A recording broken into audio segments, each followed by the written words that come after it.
We are delighted to welcome to our podium today, for the first time having her at this conference, Ms. Abby Johnson. Thank you. Thank you all so much. How many of you have seen Unplanned? Yay! That's a lot of you. Yay! That's awesome. Did you like it? I don't know if like is the right word, but I hope that it's powerful. Is that the right word, I guess? Yeah. Well, I'm really glad to be with you all. Let's see, I'm always pregnant. I don't know, I'm a good Catholic, I guess. Let's see, last time I was here, I was pregnant with my second child, Alex, and now I'm here just 6 years later, and I'm pregnant with my eighth. So,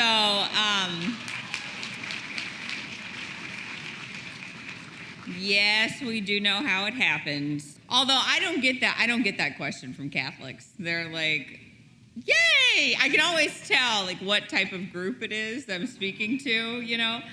Because if I'm speaking to Catholics and I say, oh, I'm pregnant with my eighth child, everybody cheers.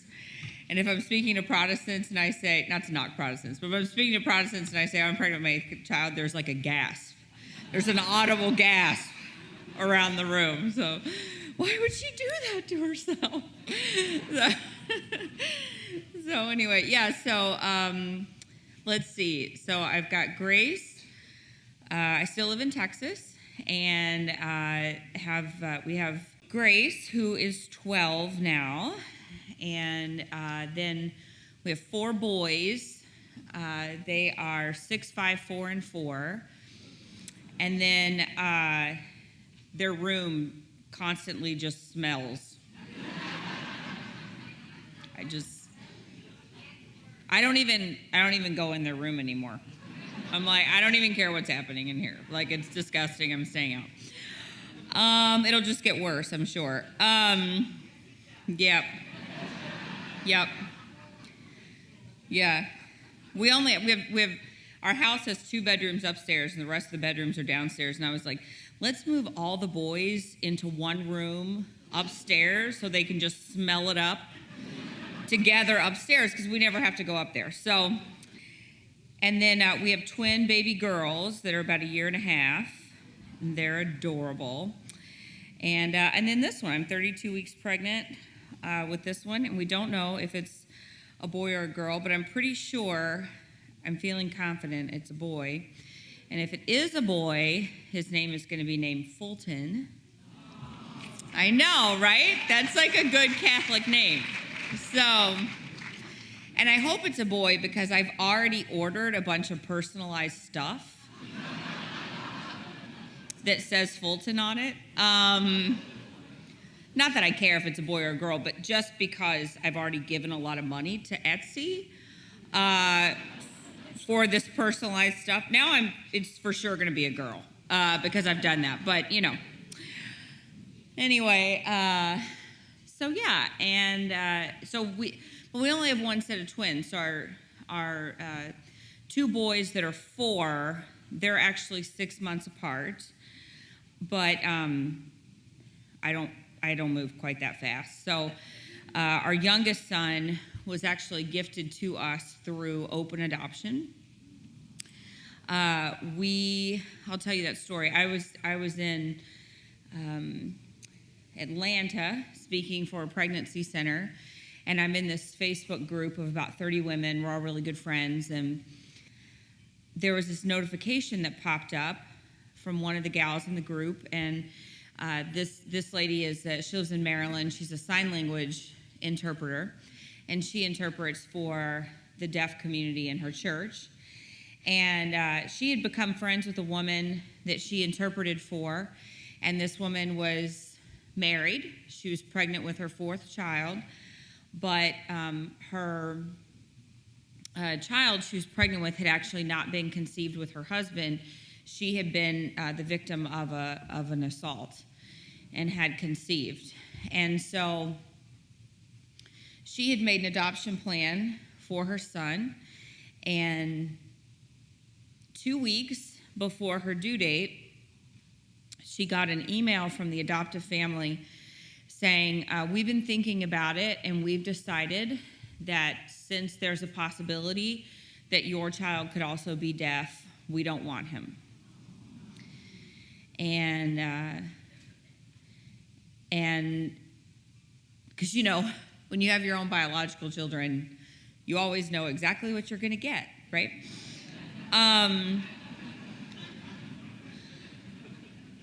So another family was called, but they weren't interested because the baby was biracial, and they wanted a white baby that looked like them.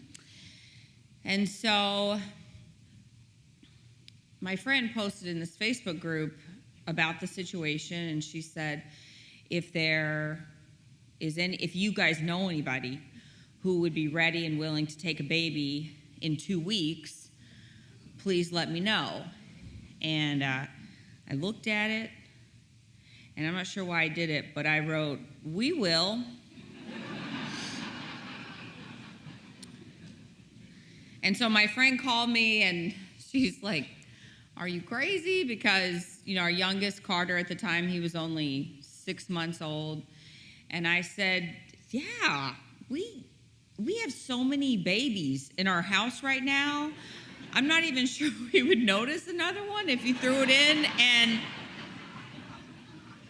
I haven't slept in like 4 years. So let's just keep it going, And so she said, okay, well, I'm gonna call, if you're sure, I'm gonna call the expectant mother and let her know. And I was like, great. I was like, do it. Tell her we're in. And I hung up the phone, and I thought, I should probably call my husband.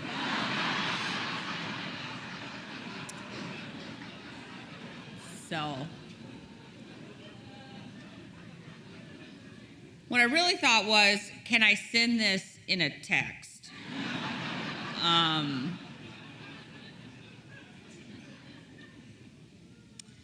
I thought I better not. So I called him, and he was sort of mad. I don't know, mad's probably not the right word. He was more, panicked because my husband is actually a stay-at-home dad.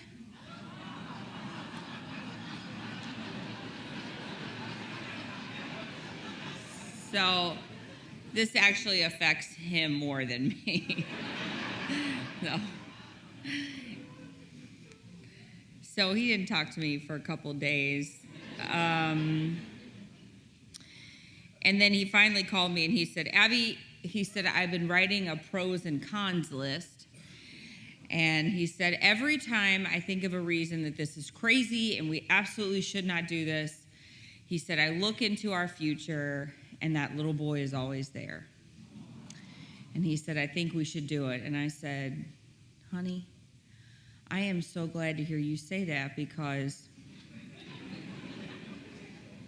the lady doing our home study is going to be at the house tomorrow. So would have been awkward if it had been a no. So, So 2 weeks later, a little boy was born, and we went to Maryland and got to meet him and his amazing mom for the first time. And we were trying to think of what we wanted to name him, because we like to name our kids a family name and a saint name. And so we were really trying to think, and we've only, today, 7 years ago, my husband and I became Catholic.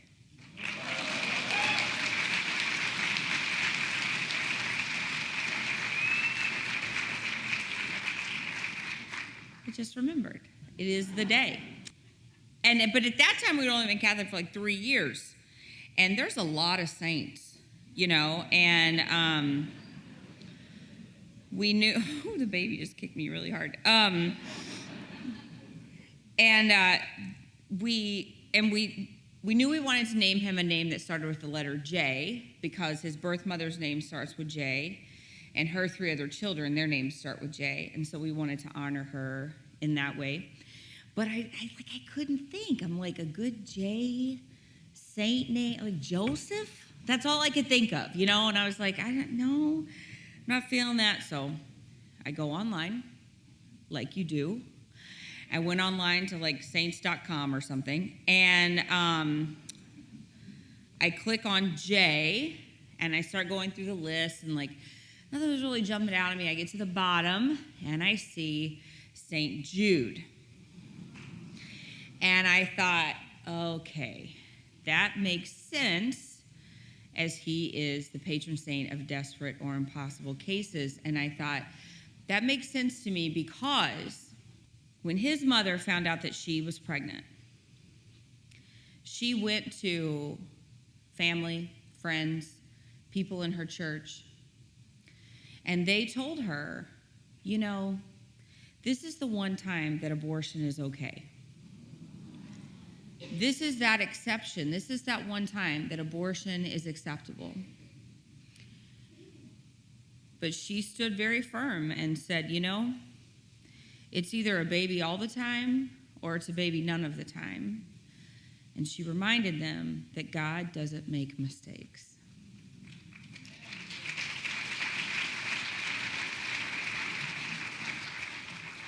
But I have to think that there were times when she felt like God had given her an impossible cross to bear. I have to believe that there were times where she felt very desperate. But yet every day, she continued to wake up and choose life for her child. I think about Jude, I think about his life, I recognize truly what a miracle it is that he is with us today. But honestly, when I look at the abortion rate across our nation, almost 1 million abortions taking place every year, almost 3,000 abortions taking place every single day, 1 in 4 women having abortions before the age of 45. I recognize that truly any child who is born into our society today is a miracle. I would love to tell you that I've always been this defender of life, but you've seen the movie, that's not true. I worked for Planned Parenthood for 8 years, got involved as a college kid, grew up in a pro-life Christian home. I have fantastic parents, but, we didn't really sit around the dinner table and talk about abortion. We didn't talk about what it was to be pro-life or pro-choice or the talking points. I didn't grow up around an abortion clinic. I never knew what a pregnancy resource center was. I tell people that being pro-life was something that we said, but it wasn't really how we lived.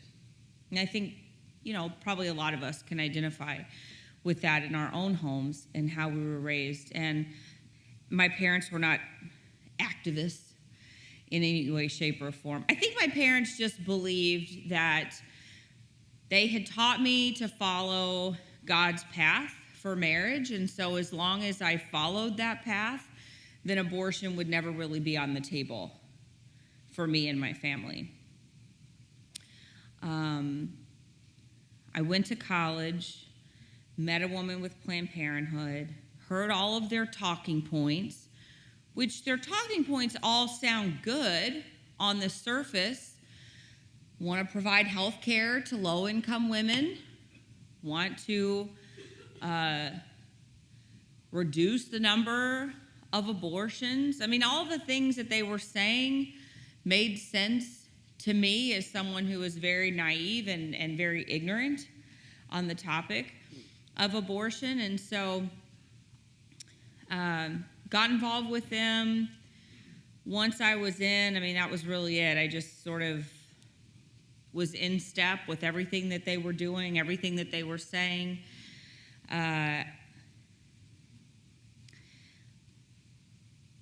People ask me a lot,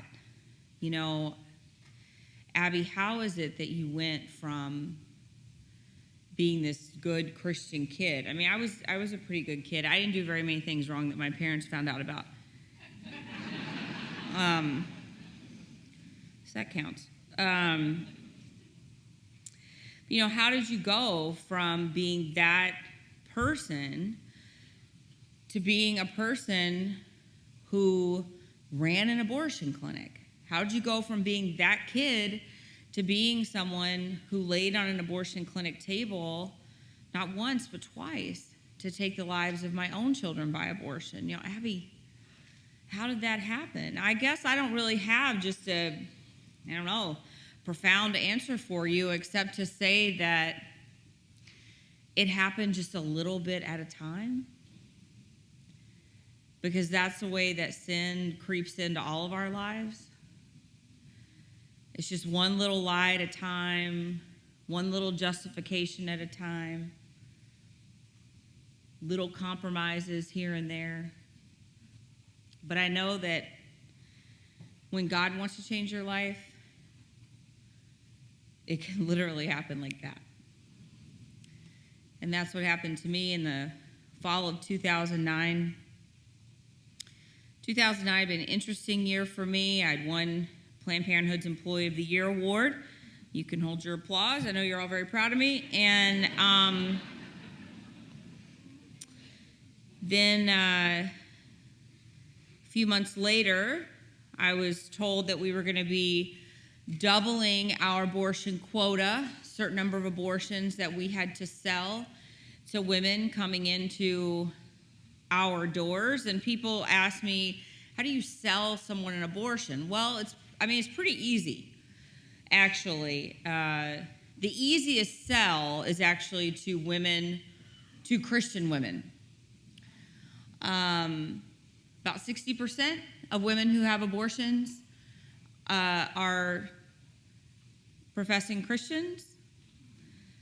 I mean, that can't be surprising, because if I'm going to be honest with you here, I don't really see a lot of churches creating a safe space for women who are experiencing a crisis pregnancy, women who have gone through abortions. We can't talk about abortion in our churches unless we're willing to also talk about redemption and healing after abortion. I was talking at an event one time, and I was talking about how, we really need our priests to be talking about abortion. It's so easy in the Catholic Church, too, because we have every single Mass, prayers of the faithful.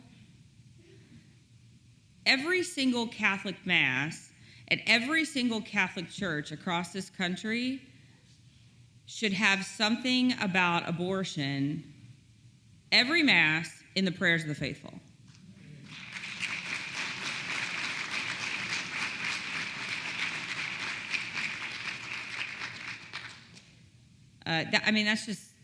That's like a no-brainer. That's like a given. That should be happening everywhere.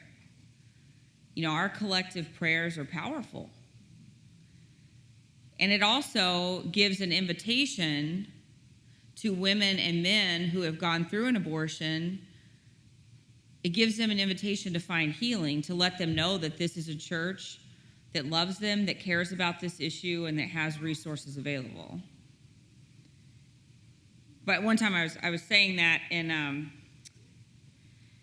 this priest came up to me afterward, and he said, Abby, really, how important is it that we talk about abortion in our homilies? And I said, well, I don't know, Father. That's a decision that you have to make. But what I will tell you is that I can't even remember how many times a woman laid on that abortion clinic table clutching a rosary in her hand while we were aborting her child.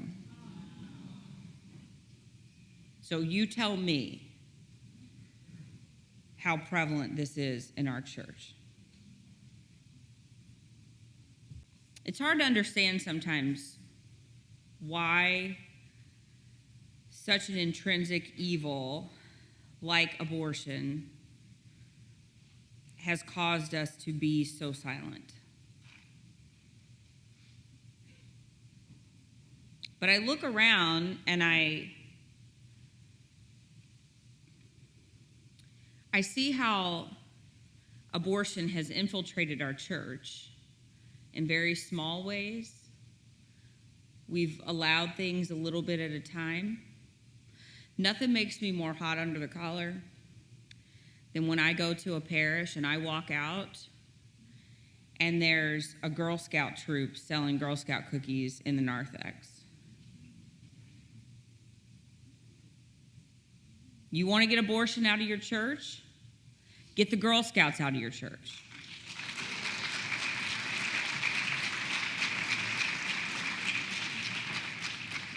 I tell you what, there are two things I talk about on social media that make people really, really upset. Contraception as a grave evil, and Girl Scout cookies. I think the devil lives in those Thin Mints.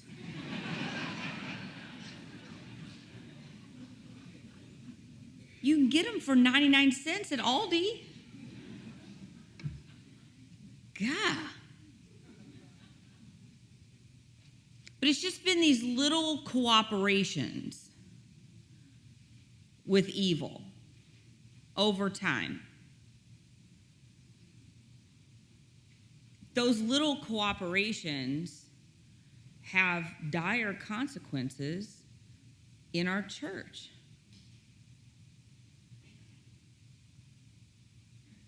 I worked with two women who were Mass-going, sacrament-receiving Catholics. I worked with them at Planned Parenthood. The Coalition for Life there alerted the priest and the bishop that this was taking place, and they said, well, that's upon their soul. I love the Catholic Church. I love our faithful priests. I love our faithful bishops. But guys, really, this is incumbent on us, the laity, to make sure that we are doing our part to eradicate abortion from the church.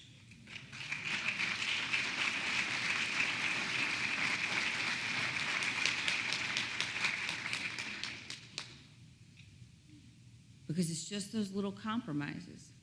When I was in that budget meeting with my supervisor and she told me we were going to start doubling abortions, that could have been a moment for me to make a choice. To say, I am going to flee from this. I am going to leave what I have known and championed for 8 years. I'm going to walk away from this because clearly this is not what I signed up for. Clearly this is wrong. Or I'm going to make yet another compromise and I'm going to stick it out. And that's what I did. I made another compromise. Somehow I justified the fact that I was going to be required to double the number of abortions that we sold at our clinic. Somehow I made that acceptable in my mind and continued to go to work every day. It wasn't until a month later. And now I look back over my time with Planned Parenthood and I see how I had these choices over and over again during my time with Planned Parenthood. God was opening up a door, because let me be clear. There have been people that have said, oh, well, God wanted you to be there. Nope.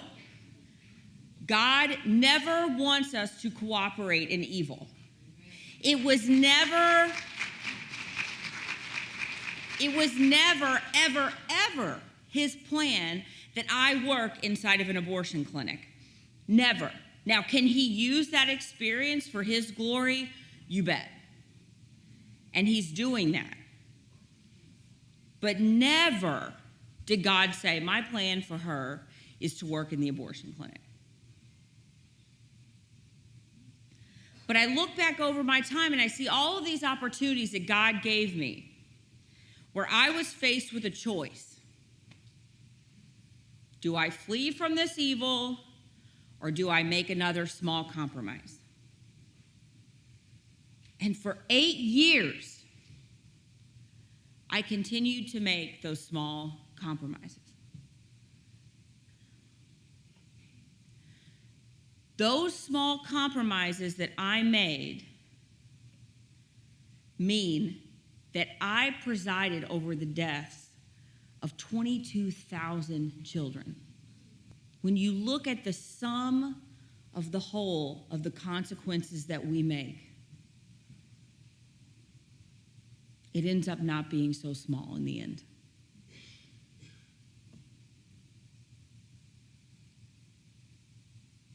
But God gave me another opportunity on September 26, 2009, when I was asked to assist in an ultrasound-guided abortion procedure. And it wasn't until then, until I saw this perfectly formed, beautiful little boy fight and struggle for his life, that I finally said, I'm done compromising. And I fled. I wish I would have done it sooner. I wish I would have stopped compromising the first day that I pulled into their parking lot. But I didn't.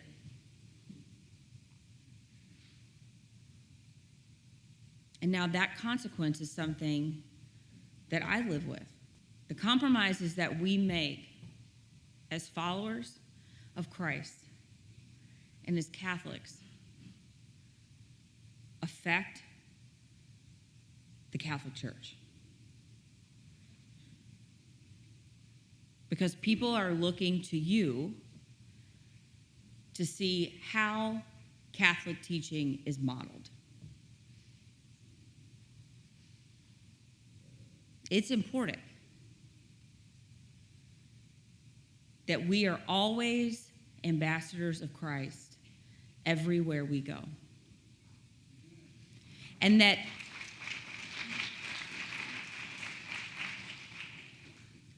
I believe that the way that we model for the church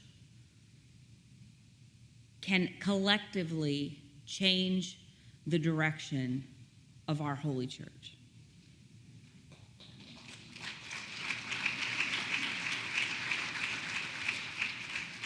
But when you've got people like Nancy Pelosi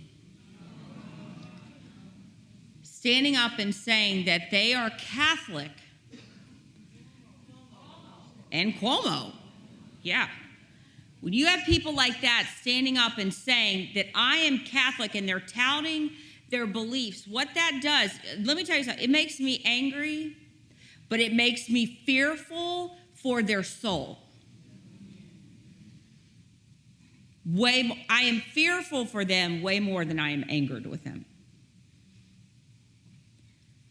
Because I believe that we will all be held accountable for those who we lead astray.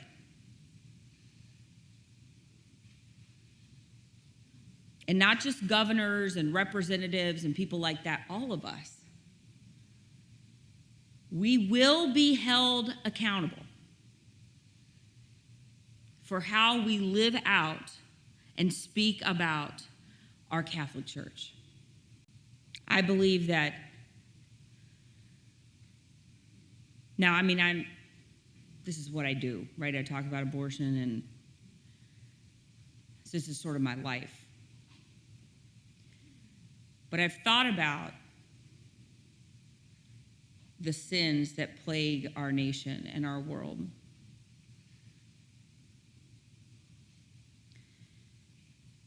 And I don't know, because I'm not God, thankfully.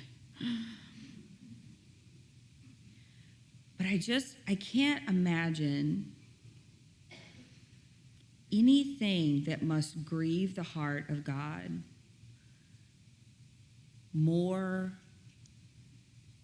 than the taking of innocent human life.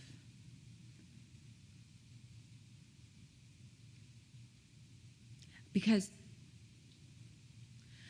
I just have to think of the care that God gives to every single child he creates. Right? The Bible talks about how he knows every hair on our head. Like, he loves us and he knows us so intimately. I don't know. I just have I don't know, I have a weird imagination, but I just have this this image of God cheerfully making babies, right? He's just so happy to give us these babies, and he just, oh my gosh, he does it with so much care, right? And there, it just has to be a joyful moment when a child is created by him. And he gives us this amazing gift, modeled in his image. And we just take that gift and we throw it away like garbage. The best gift, aside from our salvation in Christ, the best gift that he gives us is the gift of our children. And we just throw it away. And then what do? Do we condemn those mothers? Yeah, a lot of times we do. We kill these women with our words, the way we talk to them, the way we talk about them. We don't offer them God's mercy and his redemption and his love. So they live a life of shame, separated from God because they do not believe that God loves them, because they have not seen God's love radiated through his people. So they never find that healing. I mean, guys, this is on us. Abortion is an issue that plagues our church, I believe, because our church has been quietly apathetic on this topic. The hope, when I signed the deal to do Unplanned, the hope was that maybe just one person would walk into the theater, see this film, because I really only thought about 5 people would see it. My parents and me, Doug, and Grace. That's it. That's who I thought was going to watch it. So I thought, if just one person walks in, sees this truth, and walks out as a pro-life advocate, it's going to be worth it. All this is going to be worth it. And I thought maybe it would just happen once.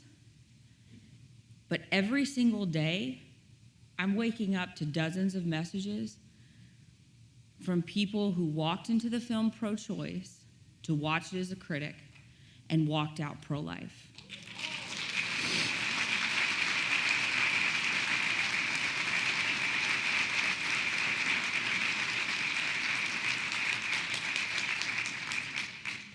And yes, God's doing that through the film, but guess what? That's all of our jobs. Don't just rely on a film to create conversion experiences. You are the hands and feet of Christ. You are his mouthpiece. You are his ambassador. I love when people tell me, well, I've been really praying that God will end abortion. And it almost makes me laugh because I think, do you really think that God is sitting up there going, I could end this thing, but I haven't heard enough prayers from Sue yet.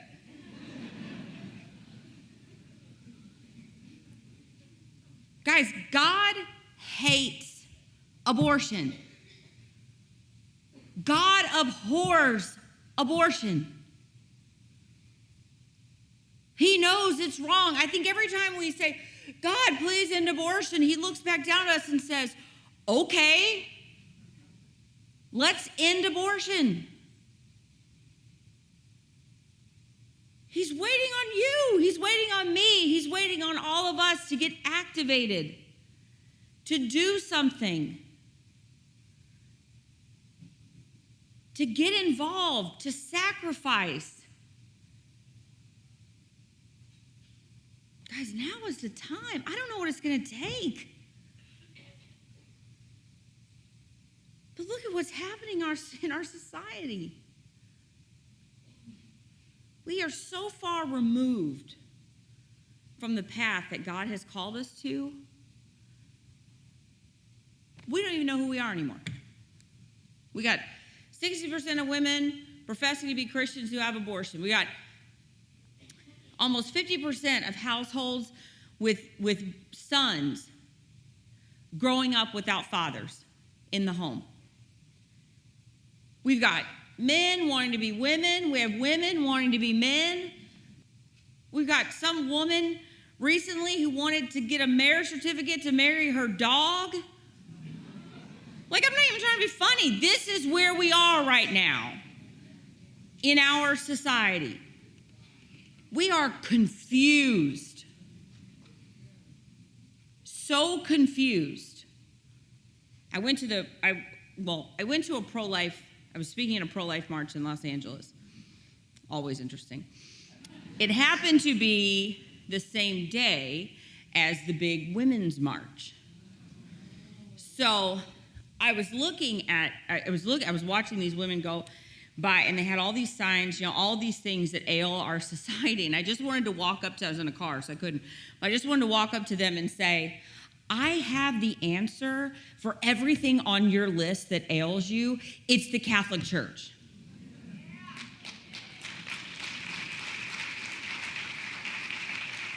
We have the answer.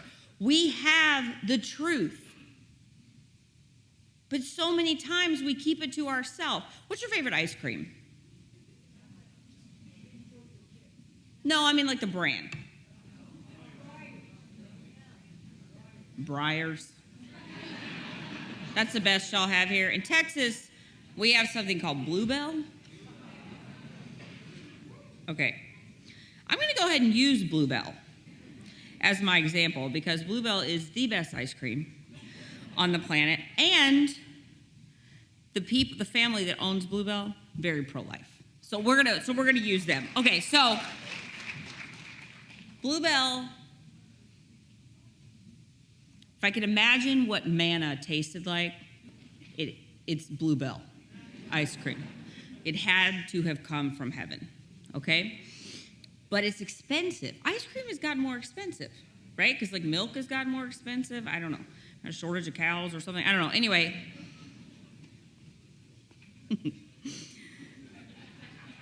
I could take this a different place. I'm not going to. Anyway.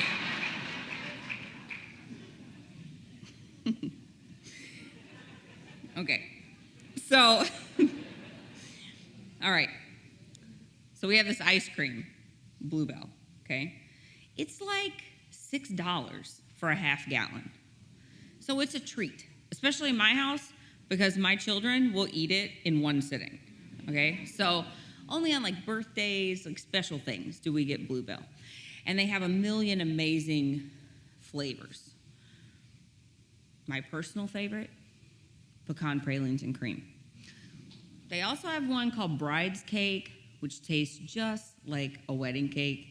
Really good. Anyway, but it's expensive.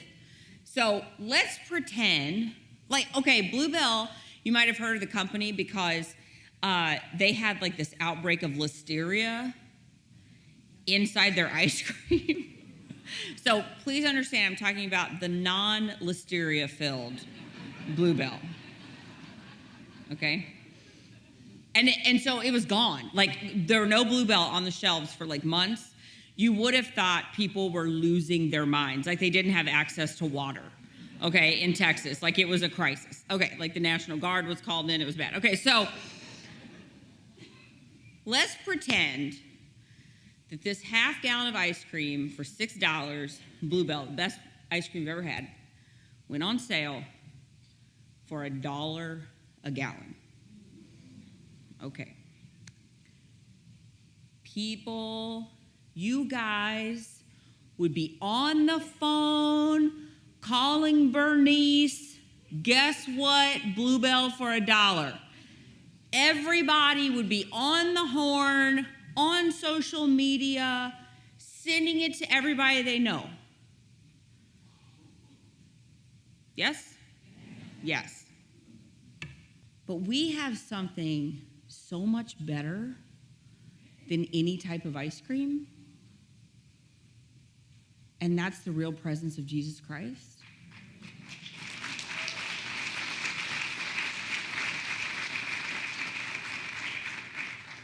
But we don't want to talk about it. We want to keep it to ourselves. We don't want to defend the Catholic Church. We don't want to defend our beliefs. Why? Because we're scared we might offend somebody? Let me be really straight with you, because I haven't been until right now.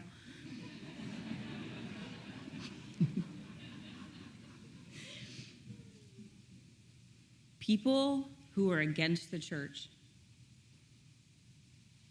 they have no qualms about offending you. In fact, they revel in your offense. Friends, as Catholics, as those who hold the fullness of truth, it is time for us to be bold in our faith, unlike ever before. We have the truth. We should want everyone around us to experience that great joy of the truth. A lot of people, a lot of Catholics will disagree with me on abortion, and I'm like, no. Your disagreement with me is actually not in disagreement with me. It's in disagreement with the magisterium of the Catholic Church. You're going to have to take it up with them. And here's the flash. They're not changing their opinion because you're offended. Now is the time, guys. Be bold in your faith. Be bold but merciful in your words. Act, sacrifice, do something. The church is depending on you. Thank you all so much, and God bless you.